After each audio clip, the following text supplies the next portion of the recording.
Thank you, Mr. Speaker. I'd like to ask the clerk to call up House Resolutions 218 and 219 and read them both in their entirety.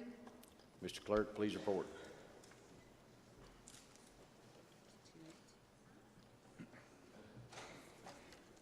House Resolution 218, a resolution honoring Governor Matt Bevin's legal team for their tireless work defending life.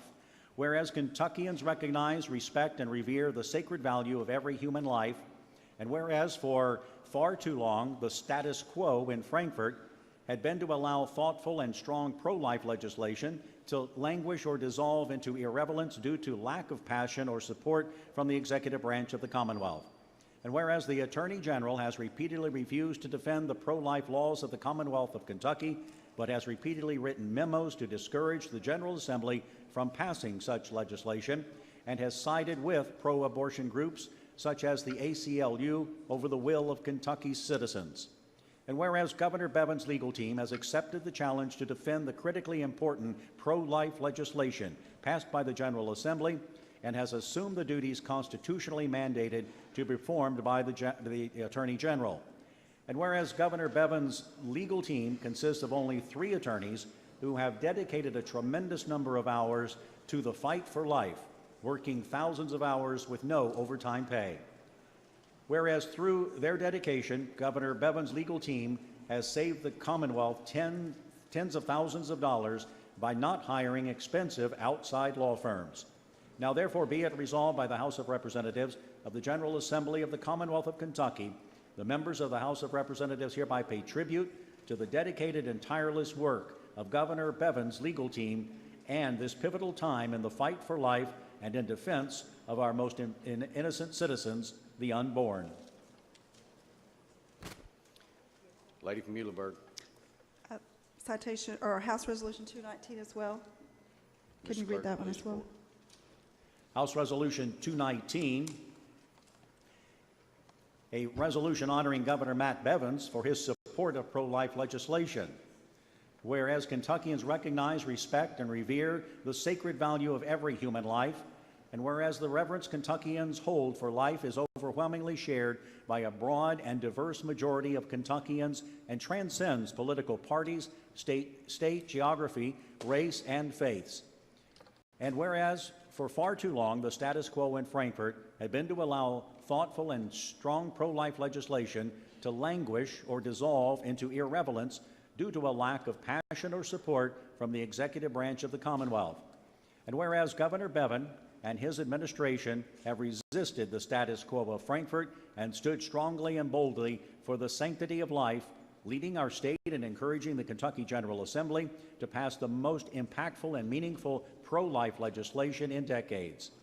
And whereas Governor Bevin has been a leader on this issue, despite having to overcome the Attorney General's office, which has not only refused to defend the pro-life laws of the Commonwealth of Kentucky, but has repeatedly written memos to discourage the General Assembly from passing such legislation, and has sided with pro-abortion groups such as the ACLU over the will of Kentucky citizens.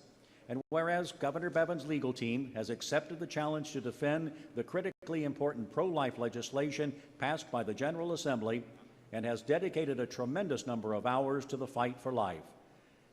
And now therefore be it resolved by the House of Representatives of the General Assembly of the Commonwealth of Kentucky, the members of the House of Representatives hereby pay tribute to the dedicated, courageous, and bold leadership of Governor Matt Bevin and his administration at this pivotal time in the fight for life and in defense of our most innocent citizens, the unborn. Lady from Muhlenberg. Being pro-life was what motivated me to run for office. Some said that being pro-life wouldn't be a political issue, that it wouldn't get me elected, but it was the first bullet point on my push card both times.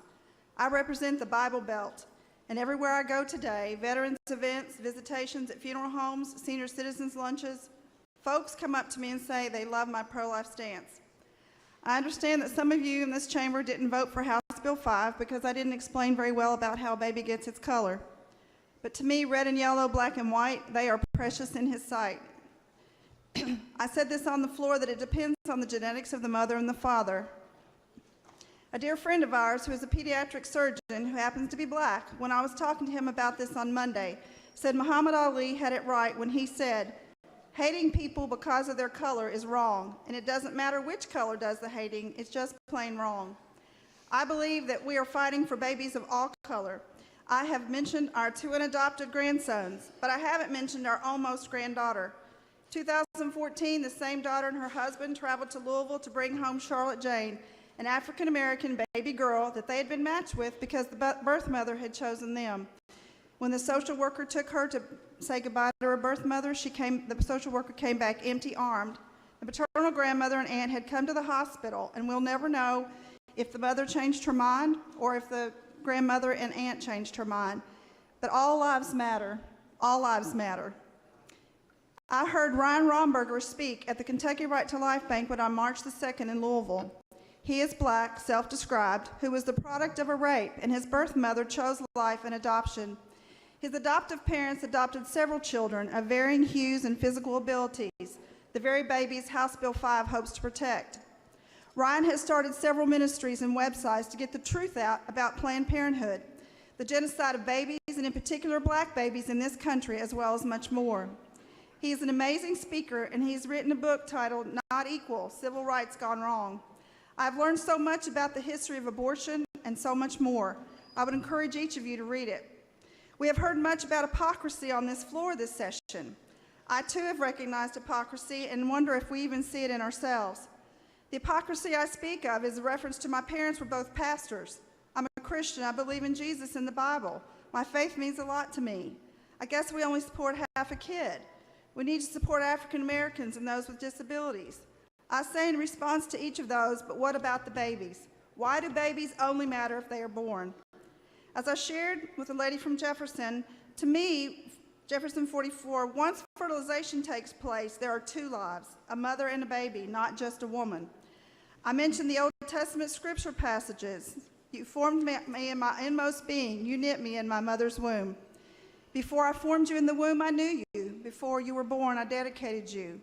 He may have been talking about Jeremiah specifically in that passage, but if he knew Jeremiah, he knows each of us, and he knows every one of the babies that have been killed. To me, it's murder, and how you put moral in the same conversation, I do not understand. I believe many of you who advocate for a pro-abortion stance are sincere in your comments about your faith, your family's faith, or your upbringing. I just do not understand how you can separate the two. There seems to be a serious disconnect. I pray it is not just about the D or the R, because some things are much bigger than that. I know I must answer to the man upstairs one day, and this is going to be a big issue that we'll have to account for on Judgment Day. What about you? I attended the trial in Louisville for 2 days on the dismemberment bill from the 2018 session.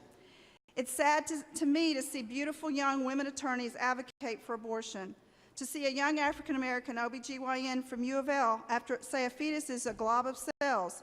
Surely she took embryology and understands the myriad of cell divisions that take place immediately upon fertilization, that if ever scientifically tested at any point in its development, would test out as Homo sapiens, a human being. What happened to the Hippocratic Oath physicians used to take that said they would do everything in their power to preserve life and not take it? I apologize to the rabbi who testified in committee if I offended him, not because I do not believe the analogy I made about abortion being our Holocaust inside the womb, but simply because I really did not intend to offend him. We took our daughters to Bergen-Belsen in 1998, the concentration camp where Anne Frank died. We watched a 30-minute video of footage when the British liberated the camp. It showed bulldozers pushing mounds of dead bodies into mass graves. The image of the mounds of bodies is no different in my mind than the mounds of fetuses, more specifically unborn babies, that you see if you watch the 30-minute video, Silent Scream. You can pull it up on YouTube. It was filmed by Dr. Bernard Nathanson, co-founder of NARAL, the National Association for the Repeal of Abortion Laws. He was an OBGYN abortionist who became personally convicted that abortions were murder after the introduction of ultrasound as a piece of medical technology.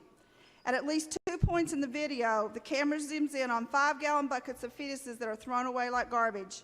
The mounds of fetuses in those buckets, to me, were no different than the mounds of bodies at Bergen-Belsen. They are just smaller in size.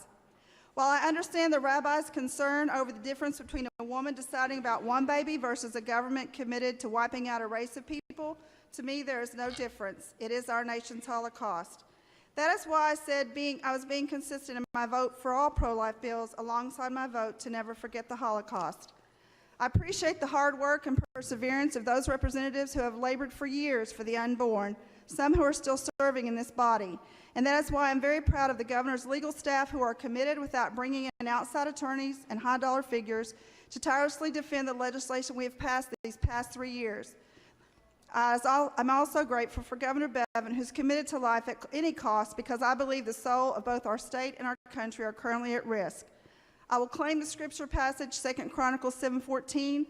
If my people who are called by my name will humble themselves and pray and seek my face and turn from their wicked ways, then I will hear them from heaven, and I will forgive their sin and will heal their land.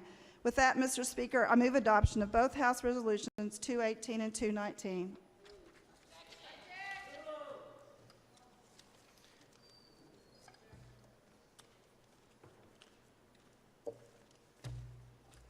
Motion on the floor is for the adoption of the resolutions. There is an objection. All those in favor, please signify by saying aye. Aye. All opposed, nay. Motion passes. Thank you. Madam Clerk, please open the board for those wishing to co-sponsor.